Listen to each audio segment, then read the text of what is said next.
임미현의 아침 뉴스. 2019년 기해년 새해가 밝았습니다. 포항 호미곶 등 전국 해맞이 명소에 모인 시민들은 새해 건강과 행복, 취업 등을 기원하고 있습니다. 서울 보신각에서는 10만여 명이 모여 새해를 맞았습니다. 문재인 대통령은 새해를 맞아 더 따뜻하게 세상을 밝히라는 촛불의 마음을 결코 잊지 않겠다고 밝혔습니다. 또 경제에서 성과를 내는 게 새해 최대 과제라고 강조했습니다. 김정은 북한 국무위원장이 문재인 대통령에게 친서를 전달하면서 그동안 지지부진했던 비핵화와 한반도 평화체제 구축 논의에 속도가 붙을 것이라는 기대가 커지고 있습니다. 오늘부터 최저임금이 10% 오르고 아동수당 지급 대상과 금연구역도 확대됩니다. 서울의 아침 기온이 영하 8도에 머무는 등 여전히 많이 춥습니다. 날씨는 대체로 맑아 전국 곳곳에서 해돋이를 볼 수 있습니다. 이상은 이 시간 주요 뉴스입니다. 여러분 안녕하십니까? 2019년 1월 1일 CBS 아침 뉴스입니다. 다사다난했던 2018년을 뒤로하고 2019년 기해년 새해가 밝았습니다. 새해 첫 해가 곧 동해바다에 떠오르는데요. 한반도의 최동단 포항 호미곶에는 밤새 인파가 몰려들어 새해 소망을 기원하고 있습니다. 호미곶 해맞이 광장에 나가 있는 포항 CBS 문석준 기자가 첫 소식 전해드립니다.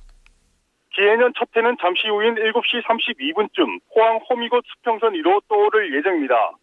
호미곶에는 전국 각지에서 온 20만 명 이상의 인파가 황금 대지의 출발을 함께 기뻐하고 있습니다. 해맞이객들은 손과 발이 꽁꽁 어는 한파도 잊은 채 설레는 마음으로 새해 첫 해를 기다리고 있습니다. 시민들은 가족의 건강과 행복, 취업 등 다양한 바람을 전했습니다. 해맞이객들의 말입니다. 둘째가 입학하는데 학교 생활을 좀 잘했으면 좋겠습니다. 모든 일이 다 잘 되고 건강했으면 좋겠네요. 네, 2019년 새해엔 가족들 모두 건강하고 좋은 일만 있었으면 좋겠습니다. 내년에 이제 취업을 하고 싶어서 준비를 하고 있습니다. 저희 가정적으로 좀 경제적인 안정 됐으면 좋겠다는 생각입니다. 손주들은 건강하고 학교 공부 열심히 하고 그렇지 뭐. 포항을 비롯해 강원 정동진과 부산 해운대 등 전국의 해맞이 명소에는 수백만 인파가 몰려 새해 소망을 빌었습니다. 경기 침체 장기화와 다양한 사건 사고로 힘들었던 지난해를 떠나보내고 맞이한 2019년 첫날, 모든 시민들은 좀 더 여유롭고 풍요로운 새해가 되길 기도하고 있습니다. CBS 뉴스 문석준입니다. 2019년 기해년을 맞아 서울 보신각에서는 제아의 종소리가 울려 퍼지며 새해를 알렸습니다. 희망찬 새해를 기원하는 시민들의 모습을 오수정 기자가 전합니다.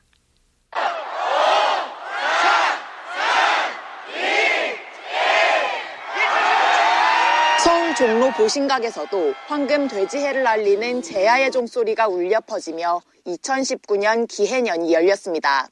보신각 앞에 모인 10만여 명의 시민들은 가족과 연인, 친구의 손을 잡고 카운트다운을 하며 타종 행사를 지켜봤습니다.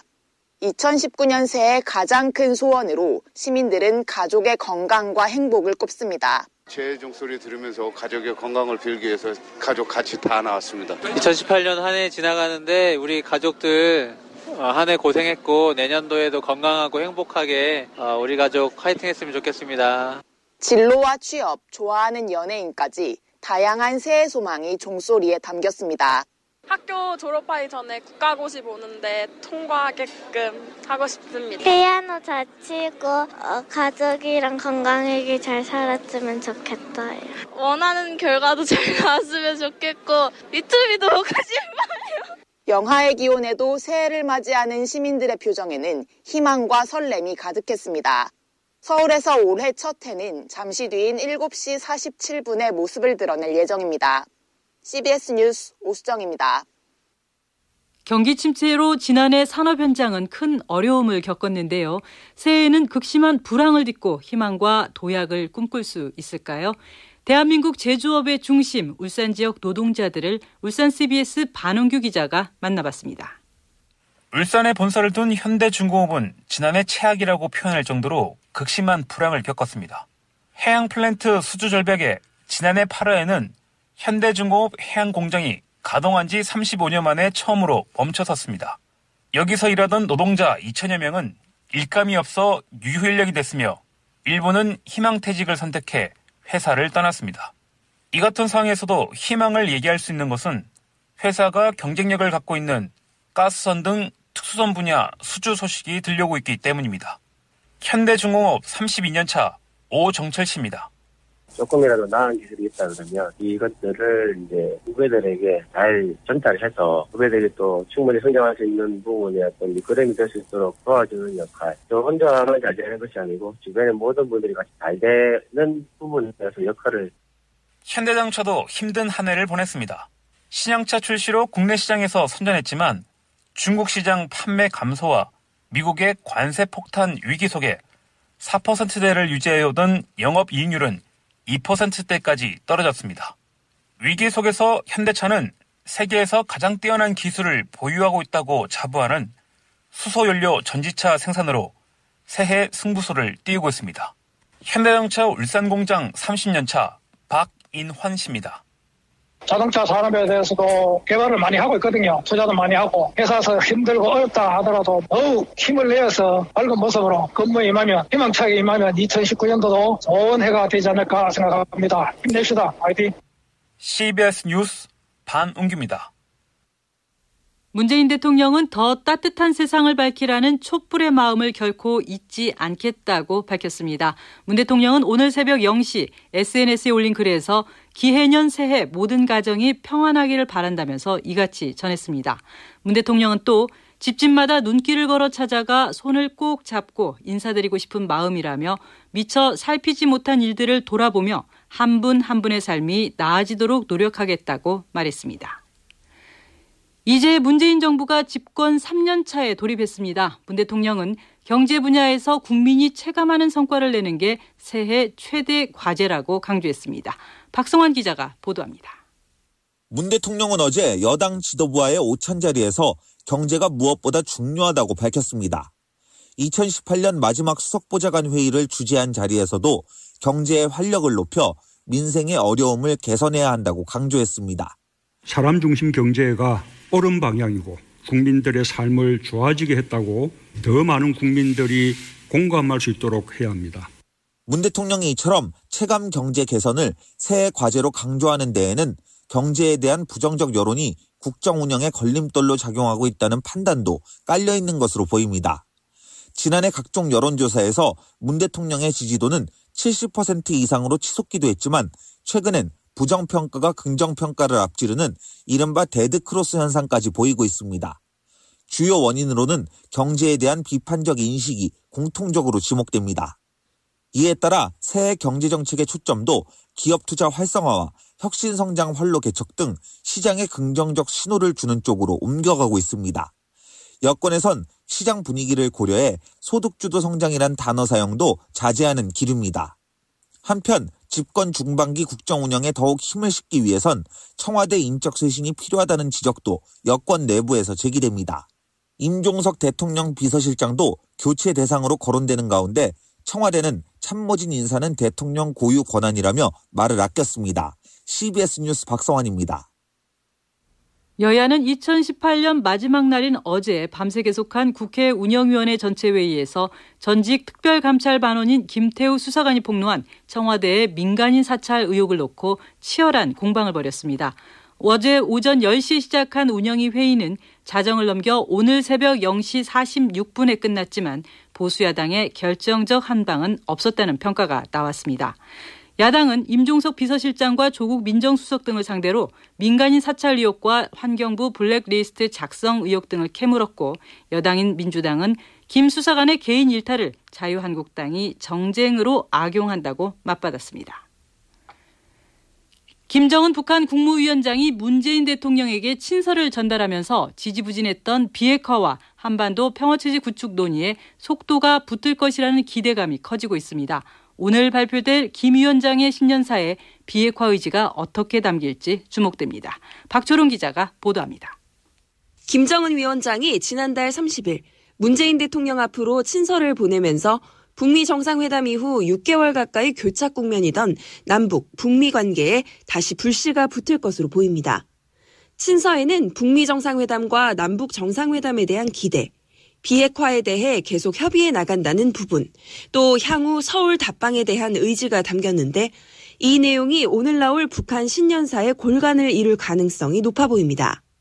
미국 역시 북미 대화 교착 국면에서도 지속적으로 대화 의지를 내비쳐 왔기 때문에 만일 북한이 올해 신년사에서 좀 더 진전된 입장을 내놓으면 북미 관계와 비핵화 협상도 제2기를 맞이할 가능성이 충분합니다.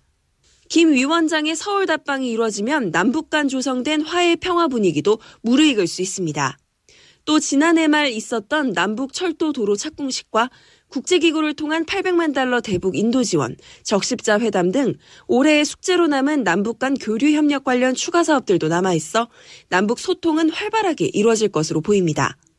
홍민 통일연구원 북한 연구실장입니다. 시그널이 사실 교환되면서 연초부터 상당히 빠르게 북미 간의 대화 재개 수순으로 갈 가능성이 높고, 다만 이 같은 긍정적 기류 속에서도 관건은 남북 북미 관계 핵심인 비핵화의 구체적 방법론에 있어 얼마나 의견이 좁혀지느냐입니다. 전문가들은 이에 대해 올 한 해 북핵 문제 해결을 위한 정상급 노력이 계속되는 가운데 비핵화와 상응 조치를 두고 숨고르기와 줄다리기 현상이 나타날 것이라고 전망했습니다. CBS 뉴스 박초롱입니다. 새해에는 최저임금이 10% 오르고 아동수당 지급 대상과 금연구역도 더 확대됩니다. 새해 달라지는 것들 김영준 기자가 정리했습니다. 오늘부터는 최저임금이 8,350원으로 오르고 월급을 일한 시간으로 나눠 시급을 계산할 때는 주휴일에 해당하는 시간도 포함하게 됩니다. 경영계는 이렇게 되면 법을 위반하는 사업자가 늘고 편법적인 쪼개기 일자리가 늘어난다며 반발하지만 시민사회의 의견은 다릅니다. 민생경제연구소 안진걸 소장입니다. 초저임금 상태에 일을 했기 때문에 저소득층들에 대한 보상으로 한국에 특수하게 자리 잡은 제도입니다. 여기서 주휴수당을 최저임금에서 아예 빼버리면 최저임금 10.9% 올랐는데도 150만 원대밖에 급여를 받지 못해서 가족들과 행복하게 살 수 있는 최소한의 삶의 조건도 되지가 않는다. 또 만 6세 미만 아동들은 부모의 소득 수준과 관계없이 월 10만 원씩 아동수당이 지급됩니다. 보건복지부 송창현 아동복지정책과장입니다. 작년까지는 소득 하위 90%의 아동에 대해서 아동수당을 지급했었는데 작년에 법 개정을 통해서 올해부터는 6세 미만 모든 아동에게 지급이 되고요. 9월부터는 7세 미만까지 확대되는 일정을 가지고 있습니다. 태어나면서부터 국가와 사회가 아이에 대해서 책임을 진다는 제도적 징표로서 의미가 매우 크다고 생각합니다. 또 유치원과 어린이집 근처 10m 이내에서 담배를 피우다 적발되는 경우 10만 원의 과태료가 부과됩니다. 오는 3월부터는 반려견에게 목줄을 하지 않았다가 사람이 다치거나 죽는 사고가 나면 2년 이하의 징역이나 2천만 원 이하 벌금형을 받게 됩니다. 특히 맹견의 경우엔 입마개까지 착용해야 합니다. CBS 뉴스 김영준입니다. 새해 부동산 시장은 가격 조정세가 뚜렷해지겠습니다. 거래량 감소가 지속되면서 서울은 약보합, 지방은 하락, 전월세 시장은 안정이 예상됩니다. 윤석재 기자가 분석했습니다. 역대 가장 강력한 9.13 대책의 본격 시행으로 올해 부동산 시장은 수요 위축이 지속될 전망입니다. 또 금리 인상의 주식시장 불안, 경제 성장률 둔화 등의 영향으로 거래 역시 위축되겠습니다. 직방 함영진 빅데이터 랩장의 말입니다. 금융이나 세제 청약 같은 강력한 수요 억제책이 전방위적으로 시장을 압박하고 있는데요. 2019년 주택시장도 전반적인 시장의 분위기는 저성장 움직임이 지속될 전망입니다. 아파트값 하락에 따른 충격은 지역별로 다르게 나타날 것으로 예상됩니다. 서울과 분당, 과천 등은 지난해 폭등에 따른 피로감으로 보합 또는 소폭 하향 조정될 것으로 보입니다. 부동산인포 권일 팀장입니다. 낮은 상승률을 좀 기록을 할 걸로 예상이 되고요. 새해 연초부터 좀 신규로 준비하고 있는 물량들이 있어서 분양시장은 좀 연초부터 좀 뜨겁게 시작할 가능성이 높습니다. 반면에 일부 개발 호재 지역을 제외한 지방은 공급 과잉과 지역 기반 산업 침체 여파로 하락폭이 더 커질 전망입니다. 특히 경상권과 충청권은 미분양 물량이 계속 쌓이면서 가혹한 한 해가 예상됩니다. 전세 시장은 올해 입주 예정이 38만 가구에 이르는 등 공급이 충분해 안정적인 모습을 이어가겠습니다. CBS 뉴스 윤석재입니다. 부동산 공시가 인상을 두고 또다시 세금 폭탄 논란이 고개를 들고 있습니다. 이재준 기자입니다. 한국감정원은 이달 말 공개할 표준 단독주택 공시가격을 잠정 결정하고 당사자 의견 청취 절차를 한창 진행 중입니다. 이달 말엔 표준 단독주택 22만 호의 공시가를, 또 4월 말엔 이를 기준으로 각 지방자치단체가 418만 호 전체 단독주택의 공시가를 발표합니다. 고가주택이 밀집한 서울 한남동과 강남의 경우 당국이 통보한 올해 공시가는 지난해보다 50에서 70%가량 오른 수준입니다. 이를 두고 보수야당 등 일각에선 세금 폭탄이라며 공세를 펴기 시작했지만 속사정을 들여다보면 전혀 사실과는 다릅니다. 실제로 아파트에 비해 거래가 적은 단독주택 공시가는 그동안 고가일수록 시세 반영률이 턱없이 낮았습니다. 2017년 65억 원에 거래된 강남구 역삼동 단독주택의 경우 공시가격은 25%인 16억 원에 불과했습니다. 반면 같은 시기 거래된 강북구 미아동 단독주택은 실거래가 1억 1천만 원에 공시가는 1억 400만 원으로 95%에 달했습니다. 부자들만 제대로 반영되지 않는 공시가로 각종 세금 혜택을 누려왔다는 얘기입니다. 경제정의 실천시민연합 부동산감시팀 최승섭 부장입니다. 한 10년 넘게 지금 세금 특혜를 받았던 거거든요. 세금 폭탄으로 보는 거는 저희는 좀 과장이 있는 것 같고, 급상승하는 거는 그만큼 그동안에 이제 혜택을 받았다는 거에 대한 반증일 수밖에 없으니까. 서민들이 주로 사는 동대문구 제기동의 경우 지난해 평균 공시가는 2억 3,600만 원이었는데 올해는 2억 6,600만 원으로 인상폭이 크지 않을 전망입니다. CBS 뉴스 이재준입니다. 다음은 간추린 소식을 이명희 아나운서가 전해드립니다. 북한은 어젯밤 11시 30분부터 오늘 새벽 0시 40분까지 평양 김일성 광장에서 2019 설맞이 축하 무대를 진행하며 기해년 새해를 열었습니다. 조선중앙TV는 불꽃놀이와 드론까지 동원한 설맞이 행사를 생중계했고 평양 시민들은 털모자와 목도리, 장갑으로 무장한 채 기해년 설맞이를 즐겼습니다. 해돋이를 보러 섬에 들어왔던 40대 여성이 선착장 앞에 주차한 승용차가 추락하면서 숨지는 사고가 발생했습니다. 이 사고로 타고 있던 48살 A 여인이 출동한 해경대원들에 의해 차량에서 구조됐지만 끝내 숨졌습니다. 국방부는 이르면 1월 중에 판문점 공동경비구역 JSA에서 남북지역 자유왕래를 시작하는 방안을 북측과 협의 중인 것으로 알려졌습니다. 정부는 자영업자 등 영세 사업자를 지원하기 위해 올해부터 2021년까지 추가로 2조 원에 육박하는 부실 채무를 인수해 5만 7천 명을 구제하기로 했습니다. 또 자영업자의 지속 성장을 위해 17조 원의 저금리 자금도 공급할 계획입니다. 간추린 소식이었습니다.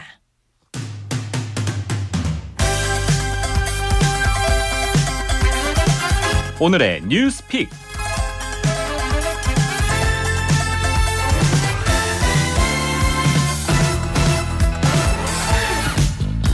홍 기자의 쏘와십니다. 내 경제 생활에 도움이 되는 뉴스를 알아보는 시간이죠.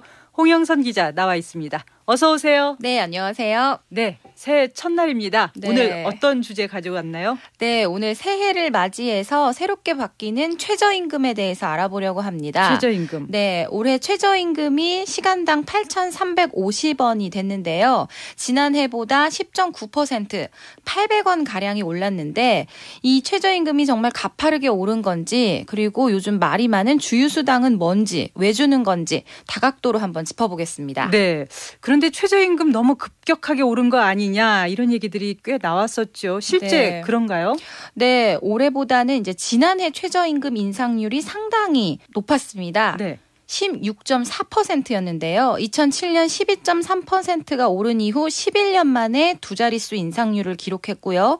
올해도 10.9%, 2년 연속 두 자릿수를 기록하다 보니까 자영업자들이 더 이상은 견디기 어렵다 이런 입장이 좀 많았습니다. 네. 그런데 사실 이 최저임금이 지난해 7월에 결정됐었죠. 네네. 당시 참 말이 많았던 것 같은데. 네, 사용자 측은 받아들일 수 없다. 그래서 불만을 표하면서 반쪽짜리로 회의가 열렸고요. 네. 노동계 측도 2020년 시급 1만 원 공약이 사실상 폐기된 거다라면서 상당히 반발했었습니다. 네. 어쨌든 결정은 됐고, 그런데 최근 들어서 이렇게 최저임금 논란이 다시 불거진 이유는 뭡니까? 네, 두 가지 이유가 있습니다. 첫 번째는 최저임금이 시행되는 게 오늘 새해부터잖아요. 네. 바로 적용이 되는데 과연 현장에서 적응할 만한 체력을 가지고 있느냐 이런 문제 제기가 나오면서 문제가 더 커졌고요. 두 번째는 최저임금 시행령 개정안 때문입니다. 네. 원래부터 고용노동부는 시행령 개정을 추진해왔습니다.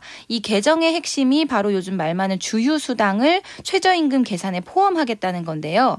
경영계는 인건비 부담을 줄이기 위해서 이 주휴수당이라도 좀 빼달라고 압박했는데 정부는 거부했죠. 네.